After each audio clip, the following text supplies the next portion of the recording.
Hey everybody, Michael Snyder, California Weather Watch. Today is January 18th, and right now we are looking at the infrared satellite imagery at the state of California, Hawaiian Islands to the left here, and this is our initial system out over the Pacific Ocean, and then this one out here is going to spawn another low pressure center that's going to move towards the state as we go through the weekend into early next week. We're going to go over those details here a bit today. We'll take a look at those details and the extended forecast as always as we go through the video. Also, taking a look at the weekend storm rain and wind, Eureka, California National Weather Service. Check out some of these amounts Friday through Monday. Look at Fort Bragg, 4 to 6, maybe even some local higher amounts as well. And this is going to go on down through the Bay Area, the Central Coastline, and potentially even Southern California. You can see 2 waves of precipitation Friday morning and mainly Saturday night through Monday afternoon. Gusty winds also. I'll show you some of that in the weather models as well, and some pretty wet conditions out there already. So excessive runoff with already saturated soils may result in some minor flooding, urban areas, small streams, and creeks.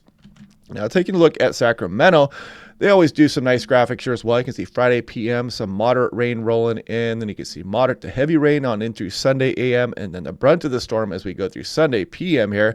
And some showery and gusty weather continue, and kind of high snow levels with these systems coming in. But they could dump some good amounts above these elevations, 6,500 to 7,500 feet.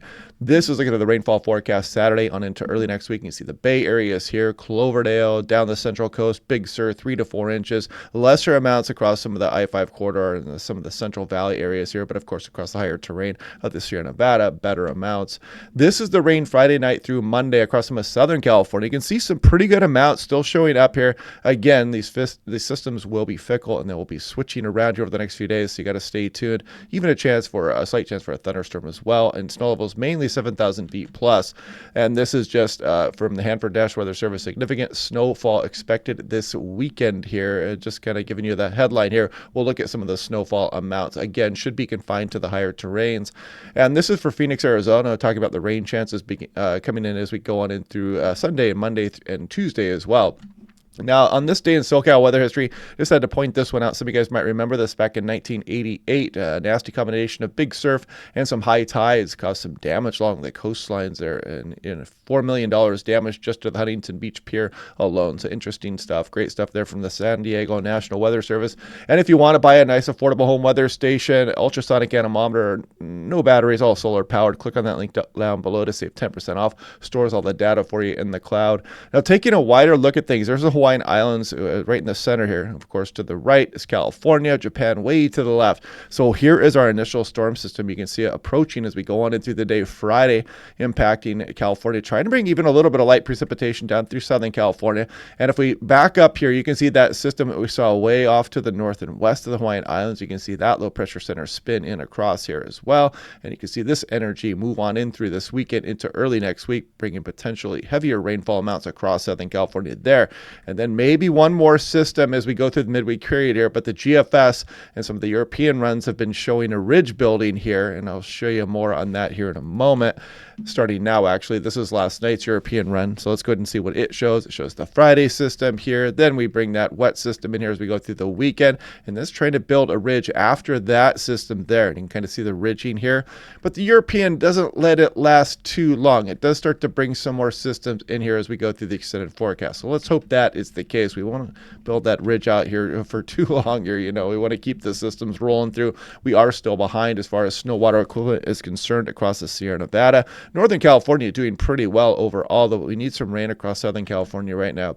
Now, looking at Friday's system here, this is the North American model, a high-resolution version of it, 3-kilometer resolution, so it shows you the detail quite well. You can see we got the state of California. As we scroll on in through today and tonight, you can see that storm spinning off the coastline. We start to bring some precipitation as we go through tomorrow afternoon and evening. You can see it overspread much of the Central Coast, the Bay Area, especially north of San Francisco. Low pressure center here. You can kind of see a tight gradient with this also, and we're going to bring some gusty winds towards some of the coastal areas and some of the Sierra Nevada. You can see the snow flying on in through Saturday morning. This would be about 10 a.m. We continue on in through Saturday evening here. Oh, actually, about Saturday afternoon is when the NAM 3 cam wraps up. But you can still see some pretty impressive rainfall going on. And it shows some nice amounts with this first system all the way down through Southern California as well. Now, taking a look at the winds associated with that storm, you can see the gradient not too bad. We're not expecting big winds up until this storm gets here. And then you can see kind of the southerly component out ahead of this storm system here.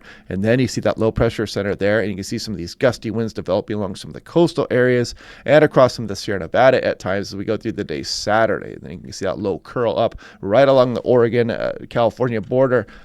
Excuse me, max accumulated 10-meter wind gust here. So I'm just going to scroll through this pretty quick, and you can kind of see some of these gusty winds. Look at that, up towards 50 miles per hour, even just near the Bay Area here. And some pretty gusty winds southerly up some of the valley areas here and across some of the Sierra Nevada, again, as we go through the day Saturday. So that one's going to have a pretty good pressure gradient associated with it. Now, I wanted to show this as well. This is the high-resolution rapid refresh. And if I scroll through, you can kind of see the valley fog. And I wanted to show you this as we go through the day today. We scour that out for the most part. A little bit of redevelopment as we go through Friday morning here. But then as the system rolls in through the daytime, we should stir up the atmosphere enough to kind of kick out some of those dense fog advisories that we've been having here over the last few days.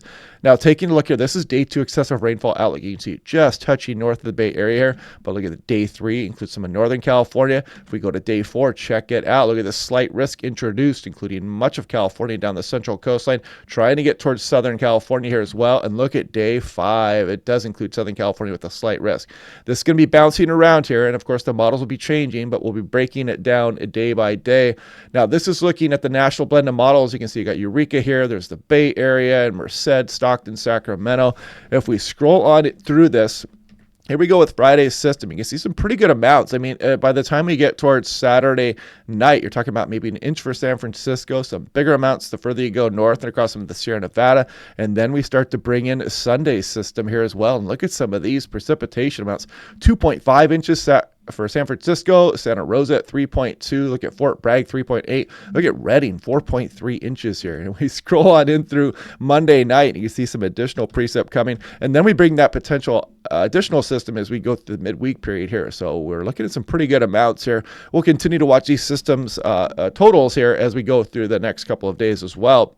Now, this is Southern California on the National Blend of Models. Let's put this into motion, and you can see it's actually showing some precipitation getting down here by the time we get into Saturday night and on into very early Sunday morning. And then we go through the weekend here. Look at some of these totals showing up for the Los Angeles Metro, up over 1.5 inches, maybe San Diego 1.5 inches, higher amounts across some of Ventura and Santa Barbara County, and of course the Central Coastline as well. Lesser amounts right now looking like across some of the desert areas, but you can see those amounts increase as you go across some of Arizona and maybe even Las Vegas, getting a bit of rainfall out of this also. Now, taking a look at total snow in inches. Again, this is going to be confined to the higher terrain, so we're going to scroll through this pretty quick. But you can see as we go on in towards Saturday night, you can see some of the snowfall amounts. And as we go on in towards Monday, some pretty good amounts across some of the higher terrain. But again, we're not expecting lower elevation snowfall out of these systems. And if you're going off in the backcountry, avalanche.org, check before you go. You can click on these individual areas out there, and it gives you some extremely detailed information. Here's the 8 to 14-day temperature probability outlook. This goes to the end of January here. You can see the above average conditions. And we're in the short term, we're going to have above average precipitation chances here, of course, across California. So you saw the systems that we've been breaking down over the last couple of days. But as we go through the extended, some of the CPC, the Climate Prediction Center, have been showing above average, actually below average precipitation because of that ridging here. So we'll watch this and break it down day by day. Hopefully this doesn't hang out for too long. And this is just kind of looking at the 3 to 7 day hazard outlooks here. And we've talked about that in some detail. Now, I want to show the extended forecast as well in the European. The GFS is not showing this as much, so we don't have much confidence. But as we go on into the future here, let's scroll on out. We're on in through next week now, and you can kind of see that ridge developing there.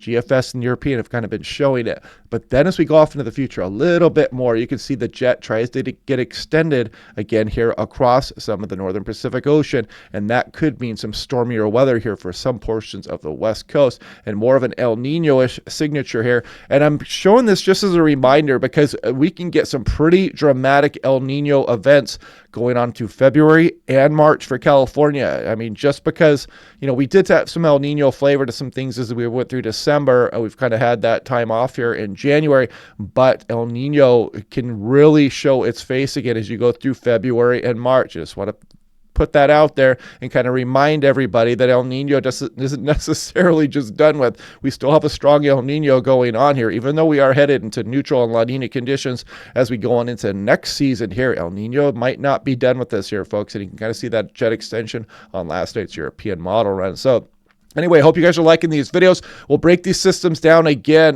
Today's Thursday. By the time I'm doing the video tomorrow, the precipitation is going to be very close to the coastline here, but we should have, tomorrow to break down that Friday system and try to check for any last minute changes. And of course, we'll watch that next batch of energy moving towards the California coastline as we go through Sunday on in through the early portion of next week as well. Then we'll check on that ridging as well. So anyway, hope you guys are liking these videos. Click like and subscribe. We'll do this again tomorrow, and I will talk to you guys then.